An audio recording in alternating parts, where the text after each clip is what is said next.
स्वागत है आपका बी न्यूज नेशन में। मैं हूं आबिद हुसैन शेख। बीजापुर के डीसी ऑफिस के बाहर लगे एमएलए यतनाल को गिरफ्तार करने के नारे बीजापुर यंग मुस्लिम कमेटी की तरफ से पिछले दिनों हुबली में हुजूर सल्लल्लाहु अलैहि वसल्लम की शान में गुस्ताखी करने वाले बदज़बान एमएलए यतनाल पर कई शिकायतों के बाद भी अब तक क्यों नहीं की गई गिरफ्तारी।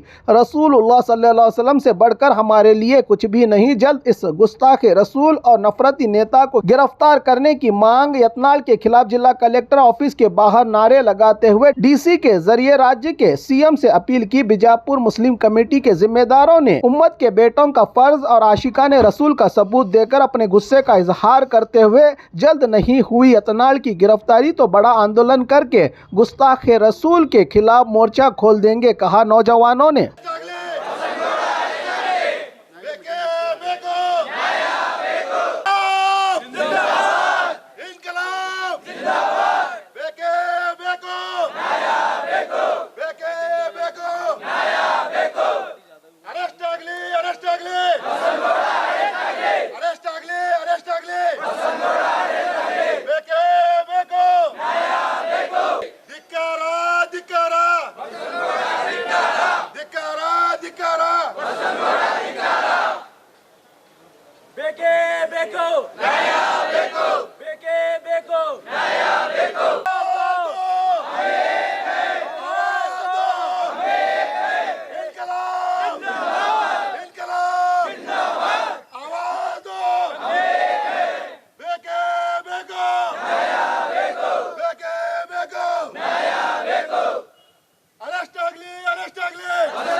आवाज दो, आवाज दो।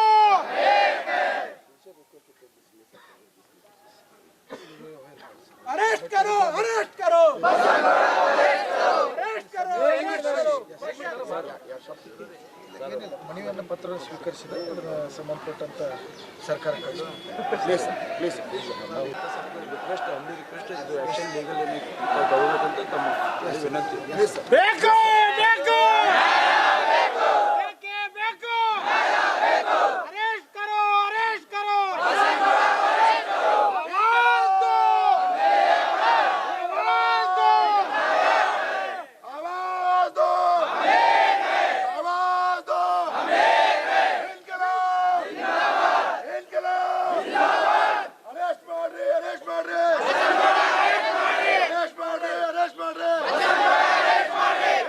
अस्सलाम वालेकुम रहमतुल्लाहि व बरकातहू।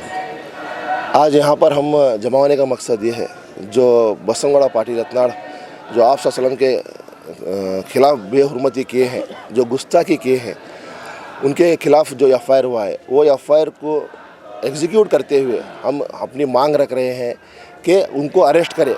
जो लीगल टर्मिनोलॉजी में उनके ऊपर इन्वेस्टिगेशन होना, उनके ऊपर इन्वेस्टिगेशन करना, उनको प्रोटेक्शन देना या नहीं देना वो सरकार की बात है। उनके ऊपर लाइफ थ्रेट है, वो सरकार, इट इज़ सरकार लुकआउट। हमें उसके अंदर गवर्नमेंट लुकआउट हमें नहीं पड़ते। आज यहाँ पर जो बीजापुर का एक यूथ है, जो बीजापुर का यूथ जो दर्द से भरा हुआ, जिसके दिलों में दर्द भरा हुआ है, जो अपने नबी के खिलाफ जिसने जो बयान दिया है, उनके खिलाफ आकर यहाँ पर आज डीसी के थ्रू हम चीफ मिनिस्टर से मनवी कर रहे हैं कि उनको अरेस्ट करें। पिछले दिनों एमएलए अदनान ने अपने भाषण पर स्पष्टीकरण देते हुए कहा है कि उन्होंने मोहम्मद अली जिन्ना शहर में जाकर ये बात कही। ये उनका दोहरापन रवैया है, वो डर गए हैं। वो आज तक जो किए थे, अगर आप देख रहे हैं तो उनके पूरे स्टेटमेंट काट कर देखे, वो अभी तक अपने स्टेटमेंट पर मुकम्मल है। हाँ मैंने बोला है, जो करना है कीजिए, हाँ मैंने बोला है, लेकिन ये स्टेटमेंट पर वो डर गए हैं और उनको डरना भी चाहिए। क्यों बोले तो ये कायनात के रसूल का मसला है, हमारे तुम्हारे बात का नहीं। ये अगर हमारे बाप का भी अगर होता तो हम उस पर छोड़ देते थे। ये हमारे माँ बाप कुर्बान हैं उन पर, ये कुरान की आयतें हैं, कुरान बोलता है, हम नहीं बोलते। माँ बाप कुर्बान है आप सल्लम पर, तो हम इस बात पर टॉलरेट नहीं करेंगे। पीसफुल प्रोटेस्ट करेंगे, हमारे हाथ से जो होगा हम करेंगे, कानून के दायरे पर रहकर करेंगे। क्यों, ये बात भी हमें उन्होंने सिखाई है। जिस देश में आप रहते हैं उस देश का कानून मानना बोलकर आप सल्लम ने हमें वो सीख दी है। तो हम इस देश के कानून के आइन को मानते हुए हम कानून के दायरे में रहते पर हम अपना एजिटेशन अपना करेंगे। ये प्रोटेस्ट हम सरकार से अपील करते हैं कि कानूनी कार्रवाई का शिकंजा उन पर कसकर उनको अरेस्ट करे। बसनगौड़ा पाटिल यत्नार जो बीजापुर सिटी के एमएलए हैं, जो आप सल्लम के खिलाफ वो बोले हैं, उनके ऊपर जो एफआईआर हुआ है, वो एफआईआर को एग्जीक्यूट करते हुए उनको अरेस्ट की मांग है हमारी। अगर आज हम एक पीसफुल प्रोटेस्ट कर रहे हैं, पीसफुल प्रोटेस्ट के क्या हिस्सा है, डीसी के थ्रू हम चीफ मिनिस्टर को मनवी कर रहे हैं कि उनको अरेस्ट करें, कि पीसफुल है सब जो यूथ जो बीजापुर का जमा हुआ है, ये जमा होने का मकसद उनका अरेस्ट इतना है। अगर ये पीसफुल प्रोटेस्ट में अगर नहीं मान रहे तो एग्रेसिव प्रोटेस्ट भी आगे दिनों में हो सकता है। अब्दुल समद सुतार, एडवोकेट। और खबरों के लिए देखते रहिए बी न्यूज़ नेशन।